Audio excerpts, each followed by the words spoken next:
Sekarang kita lanjutkan materi kita, ya, materi hermeneutik 1 ini, yaitu metode diagram menurut tata bahasa. Jadi di dalam metode hermeneutik ini, kita akan menggunakan diagram tata bahasa untuk menganalisa teks. Kalau kita perhatikan dalam penginspirasian kitab suci, ini saya tulis dulu diagram menurut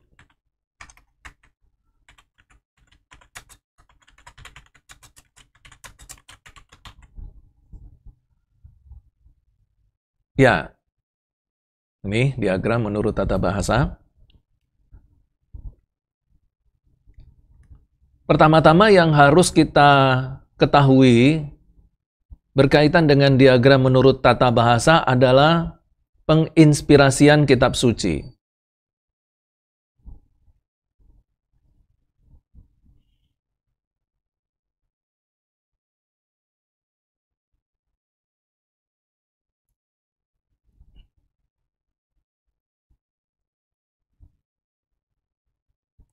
Ya, kita tahu bersama bahwa dalam penginspirasian kitab suci, Roh Kudus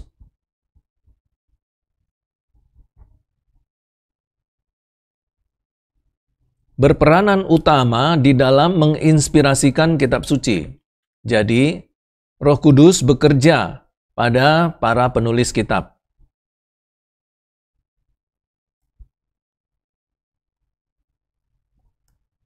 Nah, ketika Roh Kudus bekerja kepada para penulis kitab, maka seluruh konteks kehidupan para penulis itu memiliki pengaruh terhadap penulisan kitab suci.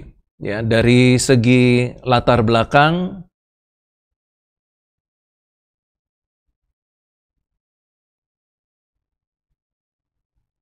ya ini bicara tentang latar belakang budaya, ya, bahasa, kehidupan sosial. Kemudian, para penulis ini juga memiliki bahasa. Nah, Roh Kudus juga bisa bekerja melalui bahasa dari para penulis. Dan di dalam kitab suci ada setidaknya 3 bahasa yang dipakai, yaitu bahasa Aram, kemudian bahasa Ibrani, dan bahasa Yunani.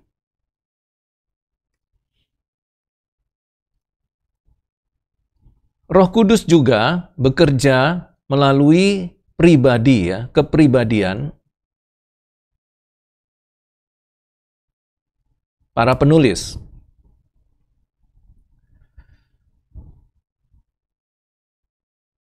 Ya, Roh Kudus juga berbicara tentang spiritualitas dari para penulis.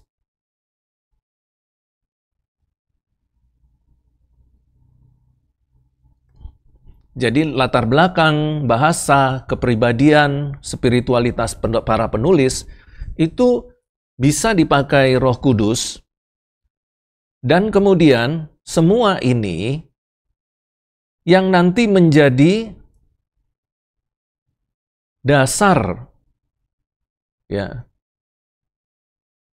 menjadi dasar atau memiliki pengaruh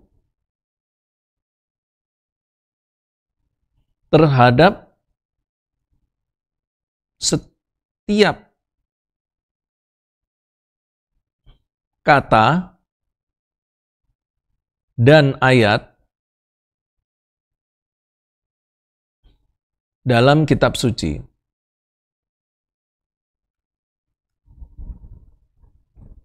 Nah, berkaitan dengan bahasa, ya ini kalau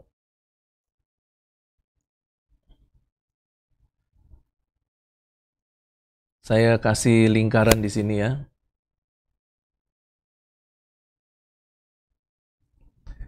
Ini saya tulis di nomor 2. Ini berkaitan dengan bahasa. Maka Roh Kudus juga memiliki peran penting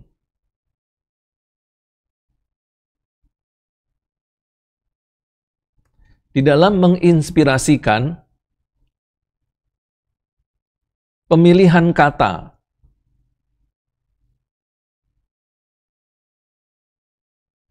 Ya, jadi setiap kata yang tercatat di dalam Alkitab itu diinspirasikan Roh Kudus untuk dipilih dan dipakai. Kemudian Roh Kudus juga menginspirasikan penggunaan tata bahasa.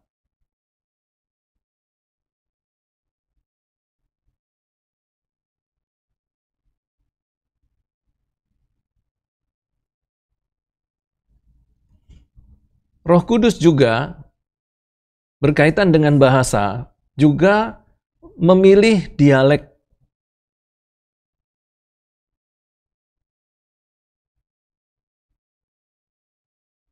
Dialek dari bahasa, sehingga dari ketiganya ini kemudian tertulislah ayat-ayat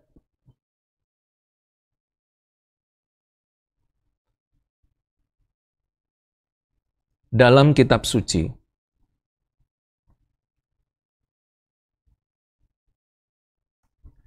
Nah, selanjutnya berkaitan dengan tata bahasa, maka ada beberapa hal yang harus kita perhatikan.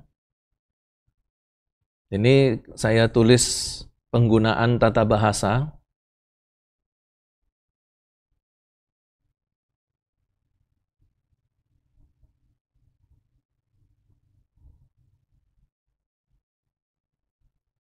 Ada beberapa hal yang harus kita perhatikan. Yang pertama, yaitu studi kata.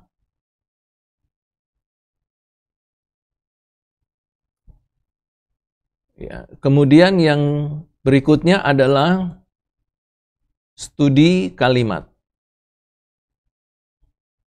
Kita tahu bahwa setiap kata yang dipilih itu diinspirasikan oleh Roh Kudus. Nah, setiap kata pasti berkaitan dengan tata bahasa. Ya, begitu juga dengan kalimat. Itu berkaitan dengan tata bahasa. Maka Roh Kudus menggunakan kata dan kalimat di dalam tata bahasa untuk menyatakan isi hati Allah. Jadi di sini dipakai untuk menyatakan isi hati Allah. Nah, berkaitan dengan pernyataan isi hati Allah melalui tata bahasa, maka di sini kita dapat menggunakan tata bahasa itu untuk memahami isi hati Allah. Dan itu berarti bahwa untuk memahami isi hati Allah, kita membutuhkan analisa tata bahasa.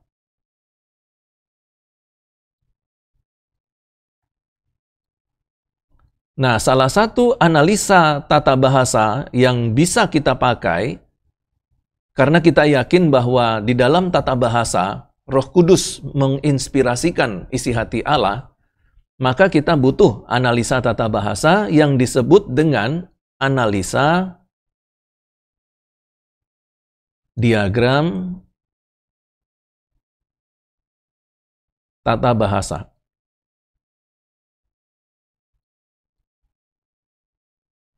Jadi ketika kita sedang membahas diagram tata bahasa, sebenarnya kita sedang mencoba untuk menggali atau menganalisa firman Tuhan, apa yang sebenarnya Roh Kudus inspirasikan melalui penggunaan tata bahasa. Disitulah kita menganalisanya.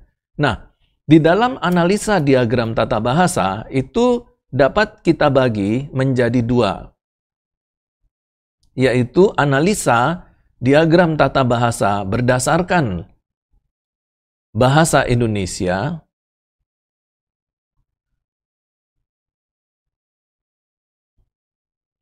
dan yang kedua yaitu berdasarkan bahasa Yunani.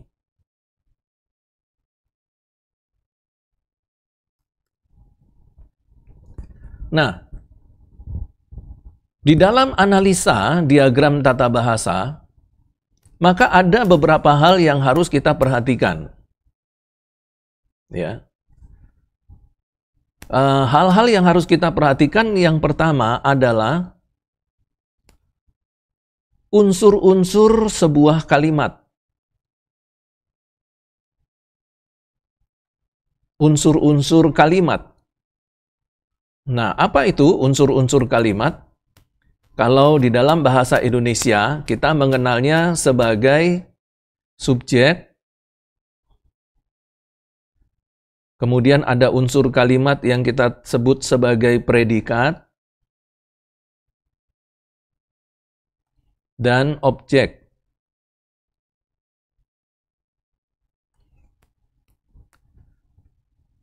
Nah, kalau di dalam bahasa Yunani, unsur kalimat itu ada 8. Ya, jadi ada 8 unsur kalimat.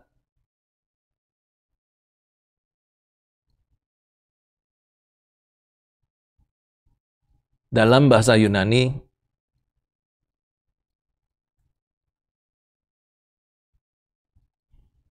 ya,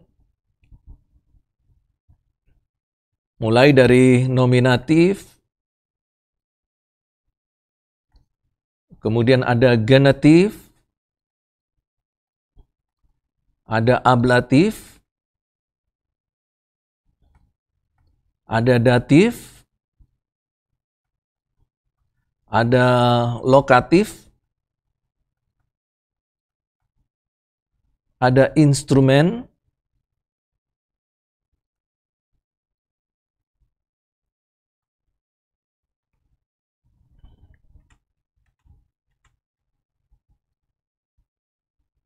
instrumentalia, kemudian ada akusatif, dan ada lokatif.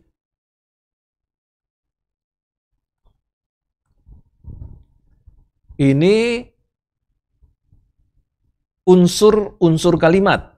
Ya, tentu semua ini harus kita kuasai supaya nanti pada saat kita menganalisa tata bahasa di dalam ayat yang sudah kita pilih, kita dapat menganalisanya dengan benar. Yang kedua adalah kalimat. Nah, di dalam kalimat yang harus kita perhatikan nanti di dalam diagram tata bahasa itu adalah kalimat induk atau kalimat inti,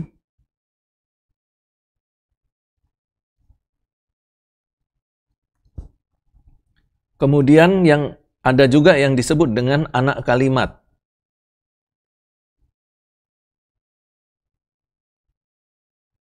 Kemudian ada juga yang disebut dengan sub anak kalimat.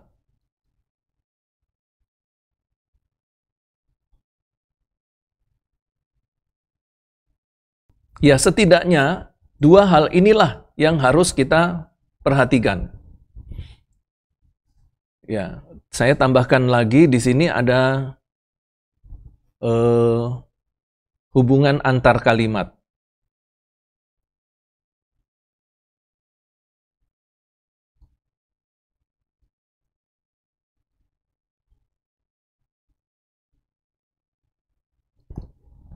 Ya, setidaknya inilah yang harus kita perhatikan di dalam diagram tata bahasa.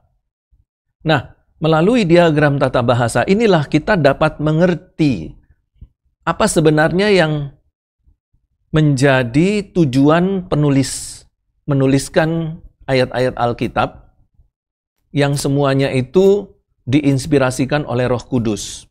Dan tentu ketika penulis Alkitab itu menuliskan ayat-ayat Alkitab, mereka akan menuliskan berdasarkan penggunaan tata bahasa.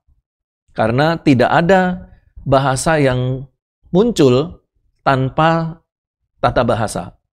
Kalau bahasa itu muncul tanpa tata bahasa, maka kalimatnya jadi kacau, ya. Kita tidak bisa mengerti apa yang diucapkan seseorang, apa yang ingin disampaikan seseorang melalui sebuah kalimat. Kita tidak mengerti. Kenapa? Karena tidak ada tata bahasanya. Kalimatnya jadi berantakan, kalimatnya jadi ngawur. Jadi seperti kalimat yang dikeluarkan dari mulut seorang yang sakit jiwa. Ya. Kamu perhatikan kalau kamu berbicara dengan orang yang sakit jiwa, kadang-kadang susunan kalimatnya itu, bahkan bukan kadang-kadang ya, semua susunan kalimatnya itu tidak menggunakan tata bahasa. Akhirnya, kita yang diajak ngomong jadi bingung. Apa sebenarnya yang dimaksudkan orang gila itu ya, melalui kata-kata yang dia sampaikan. Nah, sekali lagi itu menunjukkan bahwa setiap kalimat yang ada di dalam Alkitab itu tersusun dengan tata bahasa yang sudah diinspirasikan oleh Roh Kudus. Jadi pemilihan unsur kalimat dan penyusunan kalimat itu semua berdasarkan inspirasi Roh Kudus. Nah, sekarang kita lihat lagi di dalam analisa diagram tata bahasa ini ada dua jenis, yaitu diagram tata bahasa menurut bahasa Indonesia dan juga diagram tata bahasa menurut bahasa Yunani. Ya. Apa itu diagram tata bahasa? Diagram tata bahasa itu kalau disederhanakan, yaitu semacam skema sebuah kalimat. Jadi sebuah kalimat itu dia memiliki gambar diagramnya. Ya. Gambar sistematika penyusunan kalimat. Kalau saya kasih contoh dulu dalam kehidupan sehari-hari supaya saudara punya gambaran. Di sini saya menuliskan sebuah kata sederhana, Budi bermain bola. Sorry, ini saya harus menggunakan bahasa Indonesia yang baik dan benar ya. Budi bermain bola. Nah, kalau kita perhatikan contoh kalimat ini, itu dalam unsur kalimatnya sudah memiliki ketentuan SPOK, yaitu di lapangan bola.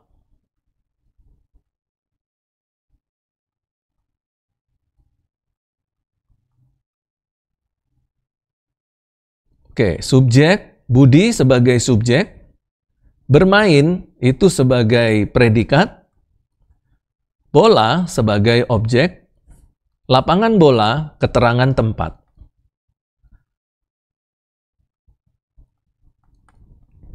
Nah, kalau kita menggunakan inilah yang disebut dengan kalimat inti.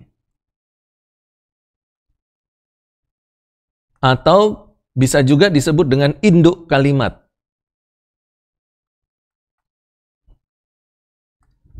Nah, di sini saya bisa menggunakan anak kalimat yang kedua, anak kalimat yang pertama. Nah, ini menjelaskan tentang bola. Jadi, Budi bermain bola yang dibeli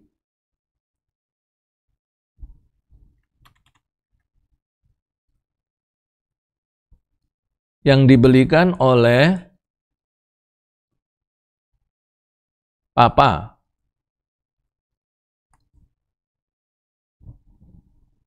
Kemudian ini berarti adalah anak kalimat.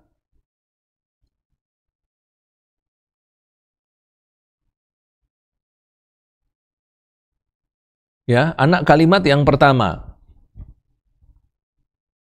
Lalu, saya menjelaskan lagi tentang Papa. Papa di sini saya jelaskan lagi. Papa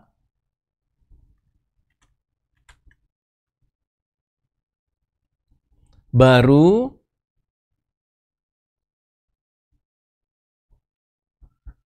saja mendapatkan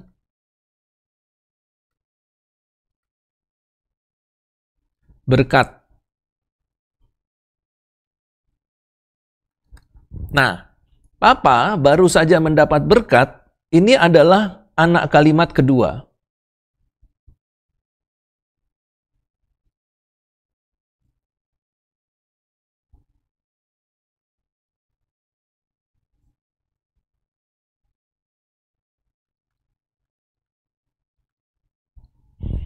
Jadi kalau kita lihat di sini ada 3 tingkatan. Yang pertama adalah induk kalimat, lalu pada anak kalimat yang pertama saya menjelaskan objek, pada anak kalimat yang kedua saya menjelaskan Papa. Nah, apa yang saya buat dalam contoh ini, inilah yang disebut dengan diagram tata bahasa.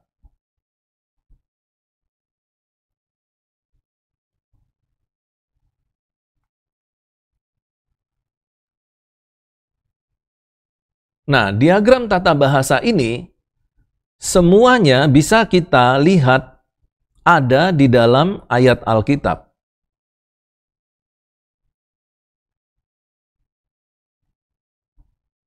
Nah, itu berarti bahwa setiap ayat Alkitab dia memiliki diagramnya. Karena itu, semua ayat yang sudah kalian pilih harus memiliki diagram tata bahasanya. Dan inilah tugas kita untuk menemukan diagram tata bahasanya. Atau kita membuat diagram tata bahasanya. Oke, ini saya pindahkan dulu.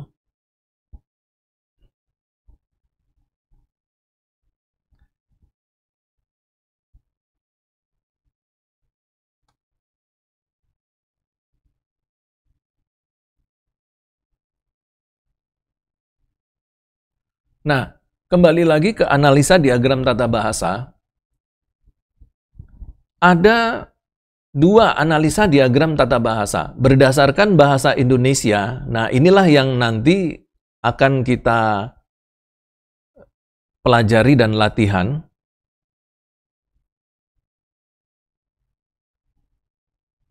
Dan juga kita buat latihannya. Dan yang kedua adalah analisa tata bahasa dari bahasa Yunani. Nah, ini kita akan membuat atau mengambil contoh dari Matius 6 ayat 33, masih sama. Matius 6 ayat 33. Nah, yang direkomendasikan adalah penggunaan diagram tata bahasa dari bahasa Yunaninya. Diagram tata bahasa dari bahasa Yunaninya, dari Matius 6 ayat 33 ini. Nah, dari sini kemudian nanti kita akan melihat perbedaannya kalau kita menggunakan diagram tata bahasa dari bahasa Indonesianya. Jadi kalau kita sekarang kembali ke ayat Matius 6 ayat 33, tetapi carilah dahulu kerajaan Allah dan kebenarannya, maka semuanya itu akan ditambahkan kepadamu. Jadi kita tuliskan dulu ayatnya di sini. Matius 6 ayat 33. Tetapi carilah dahulu kerajaan Allah. Berarti di sini ada subjek, predikat, objek. Carilah dahulu. Subjeknya tidak ada. Ini predikat. Carilah dahulu kerajaan Allah dan kebenaran.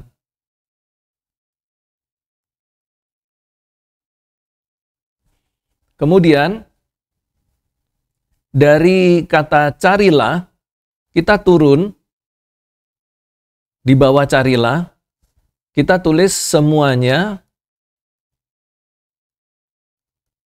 ditambahkan.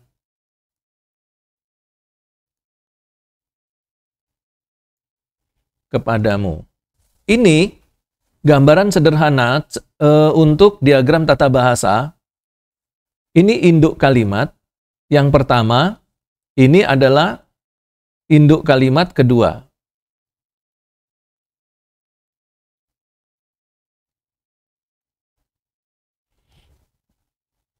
Nah, sebagai contoh yang lain, kita bisa lihat di dalam dari Yakobus 1 ayat 12.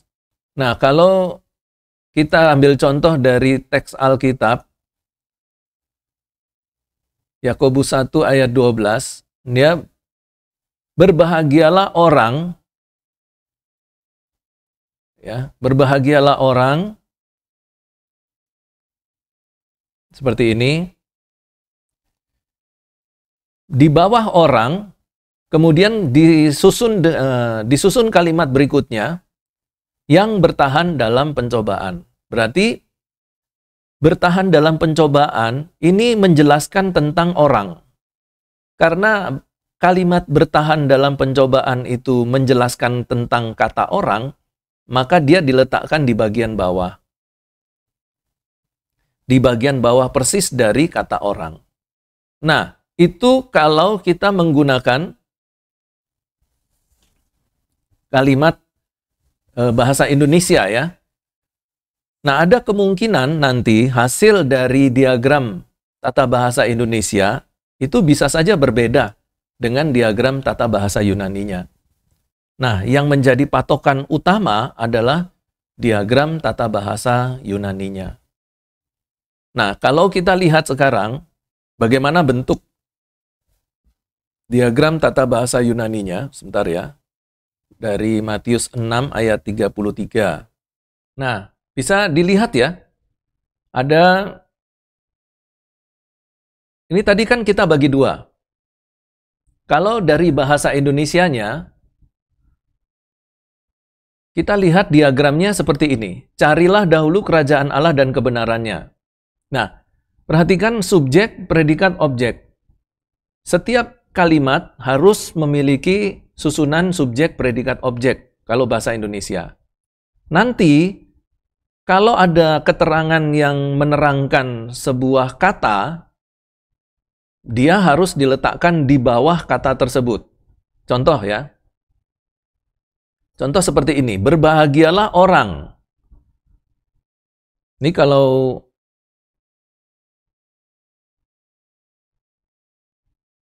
nah, orang di sini adalah orang yang bertahan dalam pencobaan. Jadi Yakobus 1 ayat 12 itu kan tulisannya, isinya kan berbahagialah orang yang bertahan dalam pencobaan. Jadi susunannya, kalimat yang bertahan dalam pencobaan harus diletakkan di bawah kata orang. Karena kalimat ini menjelaskan kata orang ini. Jadi berbahagialah orang. Orang yang seperti apa? Orang yang bertahan dalam pencobaan. Maka kata yang bertahan dalam pencobaan diletakkan di bawah kata orang. Itu cara membuat diagram dalam bahasa Indonesia. Jadi, sekarang, kalau kita kembali ke Matius 6:33, maka bentuknya seperti ini. Carilah dahulu kerajaan Allah dan kebenarannya. Subjek, predikat, objek. Ya, ini sudah dalam bentuk satu kalimat. Nanti kalau ada penjelasan kerajaan Allah, berarti harus di bawahnya sini lagi. Misalnya ini ya, ini contoh ya. Ini contoh. Tapi di dalam Alkitab tidak seperti ini ya. Kita tulis di sini, saya pakai warna biru lah. Ya, ini contoh. Carilah kerajaan Allah Kemudian ada penjelasan tentang kerajaan Allah. Kerajaan Allah seperti apa? Yang suci dan kekal.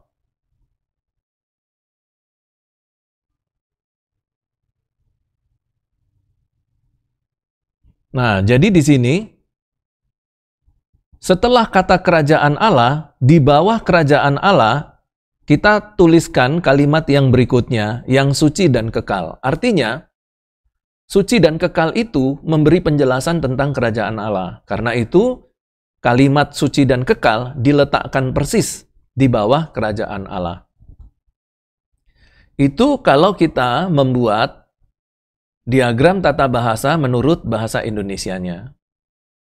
Nah, sekarang perhatikan dalam diagram tata bahasa menurut bahasa Yunaninya. Di dalam Matius 6 ayat 33. Bentuk diagramnya itu seperti ini. Ya, kalian perhatikan garis-garisnya dalam Matius 6 ayat 33 itu seperti itu. Nah, kemudian muncul pertanyaan seperti yang tadi, saya ulang lagi pertanyaannya. Lalu mana yang harus menjadi patokan kita? Membuat diagram bahasa Indonesia atau diagram bahasa Yunaninya? Kalau kita sudah menguasai pelajaran bahasa Yunani, pelajaran tata bahasa Yunani, maka kita harus mengusahakan untuk dapat memiliki diagram tata bahasa bahasa Yunaninya. Atau kita membuat diagram menurut bahasa Yunani seperti ini. Tapi, kalau kita belum bisa dan belum menguasai bahasa Yunani, setidak-tidaknya kita bisa menggunakan dan membuat diagram tata bahasanya berdasarkan bahasa Indonesia. Nah, agar diagram bahasa Indonesianya kita tidak salah, maka kita harus mengeceknya kembali, ya kita harus mengeceknya kembali dengan menggunakan diagram tata bahasa Yunaninya. Oke, jadi seperti itu kira-kira penjelasannya. Jadi kira-kira seperti itu cara membuat diagram tata bahasa. Perhatikanlah unsur-unsur kalimatnya, subjek, predikat, objeknya. Kemudian juga perhatikan induk kalimat dan anak kalimatnya, lalu buatlah sistem diagramnya seperti yang saya contohkan. Kalau ada anak kalimat, perhatikan anak kalimat itu menjelaskan kata apa di dalam induk kalimatnya. Kalau dia menjelaskan objek, berarti anak kalimat itu harus berada di bawah objek kalimat. Kalau anak kalimat menjelaskan predikat, anak kalimatnya harus di bawahnya predikat. Begitu seterusnya, sampai seluruh kalimat tersusun dalam satu diagram tata bahasa. Ya, jadi nanti saudara juga lihat contoh yang ada di dalam materi kuliah, di situ ada contoh lain dalam membuat diagram tata bahasa. Sampai di sini ada pertanyaan? Oke, kalau tidak ada pertanyaan, saya kasih kesempatan saudara kurang lebih 15 atau 20 menit untuk mengerjakan di kelas diagram tata bahasa dari ayat-ayat yang sudah saudara pilih untuk membuat makalah.